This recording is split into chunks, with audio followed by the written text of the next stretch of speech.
معروف anchor person اور تجزیہ کار جاوید چودھری نے کہا ہے کہ ایک دوسرے پر حملے کی دھمکیاں دینے والے دونوں نیوکلیئر ہمسایوں یعنی انڈیا اور پاکستان کو جاپان کے شہروں ہیروشیما اور ناگاساکی کا حشر یاد رکھنا چاہیے، جہاں امریکی نیوکلیئر حملے سے لاکھوں بے گناہ شہری مارے گئے تھے۔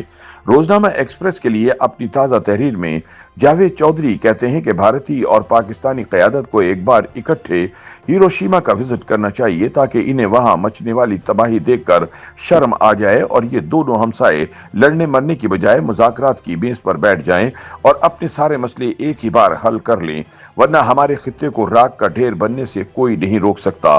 وہ یاد دلاتے ہیں کہ ہیروشیما اور ناگاساکی پر نیوکلیئر حملوں کے بعد لوگ جلتے ہوئے زخموں کی شدت کم کرنے کے لیے پانی میں کود رہے تھے، لیکن وہ ان کی تکلیف میں اضافہ کر رہا تھا۔ دوپہر تک دریا زخمیوں اور لاشوں سے بھر گیا، دریا کے پل پگھل کر زمین پر گرے تھے، عمارتیں زمین پر بکھری پڑی تھیں، سڑکیں غائب تھیں اور سورج گرد میں چھپا ہوا تھا۔ جاوید چودھری کہتے ہیں کہ 2 کلومیٹر کے دائرے سے باہر موجود لوگ بھی زخمی تھے، مگر ان کی تکلیف قابل برداشت تھی۔ وہ ایک دوسرے سے مخاطب ہو کر پوچھ رہے تھے کیا ہوا، لیکن کسی کے پاس کوئی جواب نہیں تھا۔ شام 5 بجے امریکہ نے دعویٰ کیا کہ ہم نے ہیروشیما پر انسانی تاریخ کا خوفناک ترین ہتھیار ایٹم بم پھینک دیا ہے۔ یہ خبر ماتم بن کر جاپان پر گری اور لوگ دھاڑے مار مار کر رونے لگے۔ جاپانی قوم نے جنگ عظیم کے بعد چند برسوں میں ہیروشیما کی عمارتیں، سڑکیں اور پل دوبارہ بنا دیے۔ شیما ہسپتال کی عمارت بھی نئی بن گئی، شہر دوبارہ آباد ہو گئے، لیکن ایک عمارت کو انسانی عبرت کے لیے جوں کا توں چھوڑ دیا گیا۔ یہ عمارت ایکسپورٹ ایکسپو ہال کی تھی اور ہسپتال سے 100 میٹر کے فاصلے پر تھی۔ یہ بلڈنگ 1915 میں بنی، لیکن تعمیر کے 30 سال بعد ایٹم بم کے حملے میں بھی اس کا سٹرکچر محفوظ رہا، لہٰذا جاپانی حکومت نے دنیا کو اپنا تعمیراتی معجزہ اور ایٹم بم کی تباہی دکھانے کے لیے یہ عمارت قائم رکھنے کا فیصلہ کیا۔ یوں یہ عمارت آج پوری دنیا میں ایٹم بم کی تباہی کی علامت بن کر کھڑی ہے۔ آپ اگر شیما اسپتال سے ایکسپو ہال اور وہاں سے دائیں جانب دریا کی طرف مڑیں تو آپ ان سیڑھیوں تک پہنچ جائیں گے جن سے لوگوں نے ایٹمی حملے کے دن پانی میں کودنا شروع کیا تھا۔ جاوید چودھری بتاتے ہیں کہ جب میں اس جگہ گیا تو تھوڑی دیر کے لیے وہاں رک گیا اور یہ سوچنے لگا کہ ہم انسان کس قدر خوفناک ہیں۔ ہم جب ظالم ہوتے ہیں تو پھر ہم خود کو بھی برباد کرنے سے باز نہیں آتے۔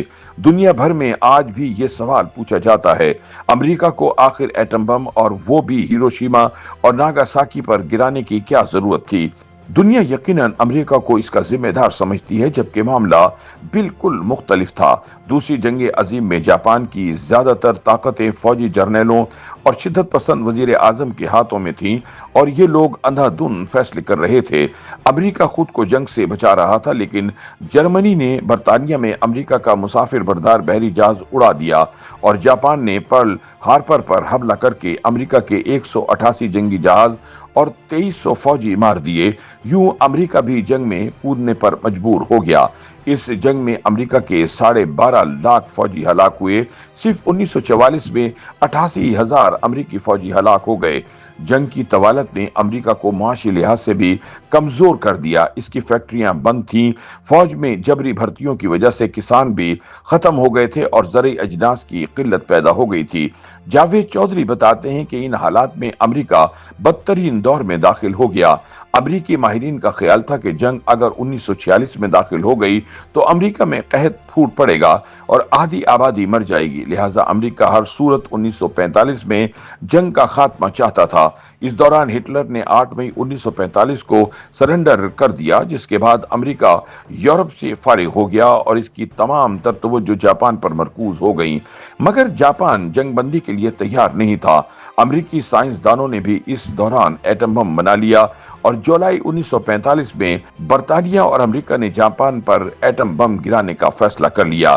امریکی جہازوں نے جاپان میں فضا سے وارننگ کے پمفلٹ بھی پھینکے، لیکن جاپانی حکومت باز نہ آئی۔ ان کا خیال تھا کہ یہ محض دھمکیاں ہیں اور ان کے پاس کوئی ایٹم بم نہیں، جبکہ دوسری طرف امریکہ نے جاپان کے 4 شہر ہیروشیما، ناگاساکی، کورو اور نگاٹا کو ٹارگٹ کر لیا تھا۔ یہ بار بار وارننگ دیتا رہا مگر جاپان نہ مانا۔ یہاں سوال پیدا ہوتا ہے کہ ہیروشیما اور ناگاساکی پر حملہ کیوں کیا گیا تھا؟ اس کی 2 وجوہات تھیں۔